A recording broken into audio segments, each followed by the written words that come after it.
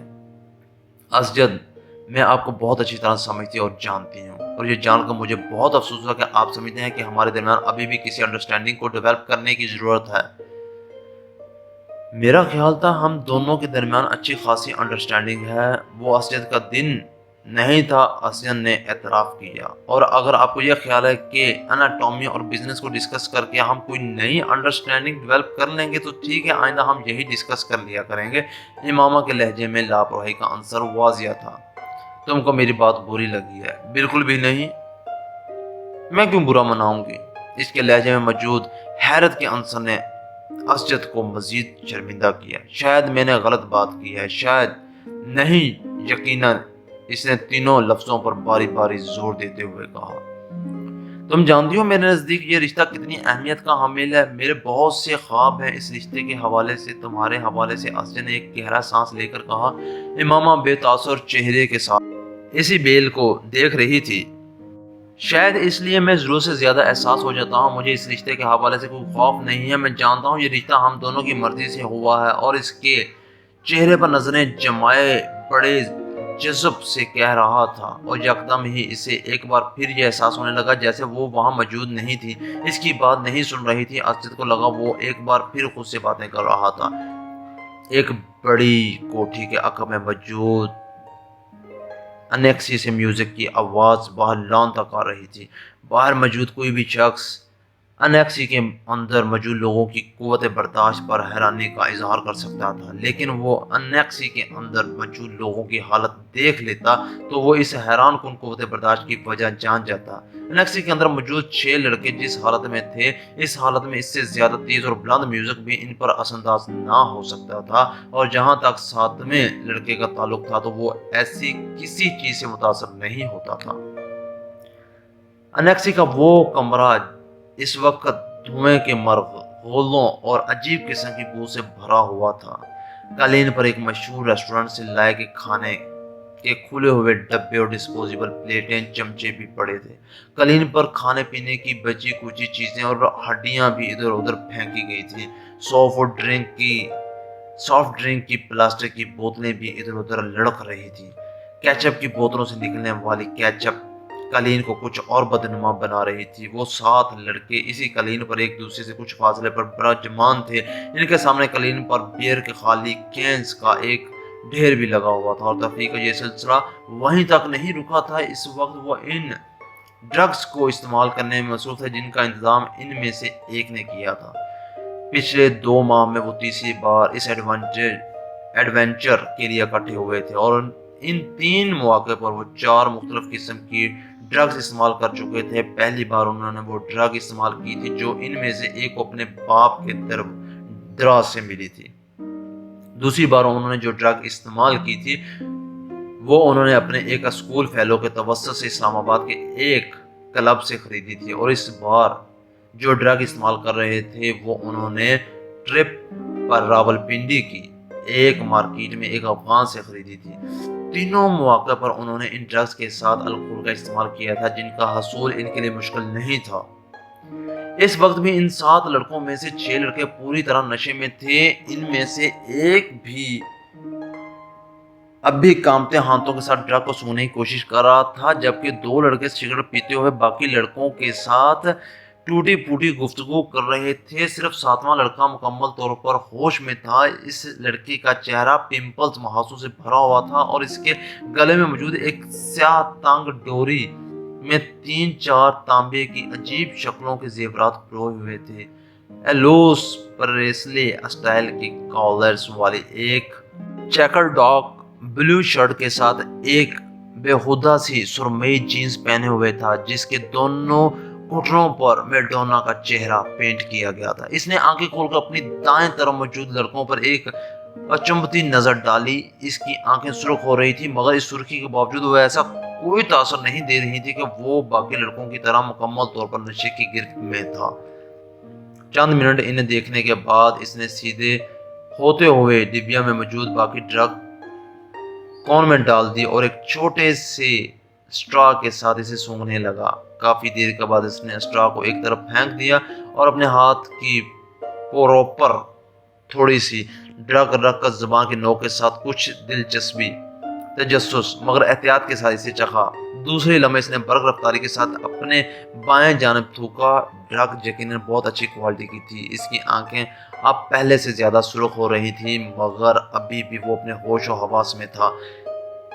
اس کے چہرے کے تاثرات سے اندازہ ہو رہا تھا کہ وہ اپنی سرگرمی سے کچھ زیادہ محظوظ نہیں ہوا۔ ایک دو منٹ کے بعد اس نے اپنے پاس قالین پر پڑے ہوئے بیئر کے کین سے چند گھونٹ لیتے ہوئے ڈرگ کے ذائقے کو صاف کرنے کی کوشش کی۔ کین رکھنے کے بعد وہ چند منٹ تک کون میں موجود ڈرگ کو دیکھتا رہا۔ دوسرے 6 لڑکے اس وقت تک نشے میں بری طرح دھت کارپٹ پر اوندھے سیدھے پڑے تھے مگر وہ اب بھی اسی طرح بیٹھا تھا۔ کین میں موجود بیئر کے گھونٹ لیتے ہوئے وہ پر سوچ انداز میں ان سب کو دیکھتا رہا۔ اس کی آنکھیں اب مترم ہو رہی تھیں مگر ان میں موجود چمک بتا رہی تھی کہ وہ ابھی بھی مکمل طور پر نشے میں نہیں ہے۔ یہ اس کے ساتھ تیسری بار ہوا تھا۔ پہلی 2 بار ڈرگ استعمال کرنے کے بعد وہ اسی طرح بیٹھا رہا تھا جبکہ اس کے دوست بہت جلد نشے میں دھت ہوئے تھے۔ رات کے پچھلے پہر وہ ان لوگوں کو اسی حالت میں چھوڑ کر خود گھر آ گیا تھا۔ آج بھی وہ یہی کرنا چاہتا تھا۔ کمرے کے اندر موجود ڈرگ کی بو سے اب پہلی بار وہ الجھنے لگا۔ اس نے کھڑا ہونے کی کوشش کی اور وہ لڑکھڑایا۔ اپنی لڑکھڑاہٹ پر قابو پاتے ہوئے وہ سیدھا کھڑا ہو گیا۔ نیچے جھک کر اس نے کارپٹس کی رنگ والیٹ اور کریڈٹ کارڈ اٹھائے۔ پھر آگے بڑھ کر اس نے اسٹیریو کو بند کر دیا۔ اپنی محترم اور سرخ آنکھوں سے اس نے کمرے میں ایک نظر دوڑائی یوں جیسے وہ کچھ چیز یاد کرنے کی کوشش کر رہا ہو۔ پھر وہ کمرے کے دروازے کی طرف بڑھ گیا۔ ایک بار پھر نیچے بیٹھ کر اس نے جاگرز پہنے اور ان کے تسموں کو ٹخنوں کے گرد لپیٹ کر گرہ باندھی۔ پھر دروازے کا لاک کھول کر وہ باہر نکل گیا۔ روشنی سے یکدم وہ کوریڈور کی تاریکی میں آ گیا تھا۔ اندھیرے میں اپنا راستہ ڈھونڈتے ہوئے وہ انیکسی کے بیرونی دروازے کو کھولتا ہوا باہر لان میں آ گیا۔ انیکسی کی سیڑھیاں اترتے ہوئے اسے اپنی ناک سے کوئی چیز بہتی محسوس ہوئی۔ بایاں ہاتھ اٹھا کر اس نے اپنے اوپری ہونٹ پر رکھا۔ اس کی انگلیاں چپچپانے لگی تھی۔ اس نے ہاتھ اٹھاتے ہوئے اپنی انگلیوں کو انیکسی کی بیرونی لائٹ کی روشنی میں دیکھا۔ اس کی پوروں پر خون کے قطرے لگے ہوئے تھے۔ اس نے اپنی ٹراؤزر کی جیب ٹٹولتے ہوئے اندر سے ایک رومال برآمد کیا اور اپنی پوروں پر لگا ہوا خون صاف کیا۔ اس کے بعد اسی رومال کے ساتھ اس نے اپنے ناک سے چمکنے والا خون صاف کیا۔ اسے اپنے حلق میں کوئی چیز چبھتی ہوئی محسوس ہوئی۔ اس نے کھنکار کا اپنا گلا صاف کرنے کی کوشش کی۔ اسے اب اپنے سینے میں بھی گھٹن کا احساس ہونے لگا۔ چند گہرے سانس لے کر اس نے اس گھٹن کو کم کرنے کی کوشش کی۔ وہیں کھڑے کھڑے اس نے 2-3 بار نیچے تھوکا اور ایک بار پھر سیڑھیاں اترنے کے لیے قدم بڑھایا۔ وہ یکدم ٹھٹک گیا۔ اس کے ناک میں عجیب سی سنسناہٹ ہوئی۔ پھر یکدم کوئی چیز پوری قوت سے بہنے لگی۔ وہ بے اختیار کمر کے بال جھک گیا۔ ایک دھار کی صورت میں اس کی ناک سے نکلنے والا خون سیڑھیوں پر گرنے لگا تھا۔ ماربل پر پھسلتا ہوا خون۔ وہ اسے دیکھتا رہا۔ گولف کلب میں تقریباً تقسیم انعامات منعقد کی جا رہی تھی۔ 16 سالہ سالار سکندر بھی انڈر 16 کی کیٹیگری میں 7 انڈر پر کے اسکور کے ساتھ پہلی پوزیشن کی ٹرافی وصول کرنے کے لیے موجود تھا۔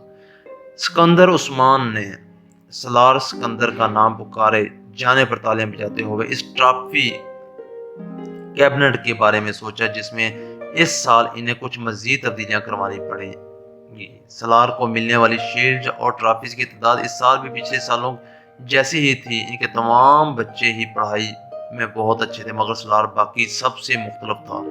ٹرافیز، شیلڈز اور سرٹیفکیٹس کے معاملے میں وہ سکندر عثمان کے باقی بچوں سے بہت آگے تھا۔ 150 آئی کیو لیول کے بچے اس بچے کا مقابلہ کرنا ان میں سے کسی کے لیے ممکن تھا بھی نہیں۔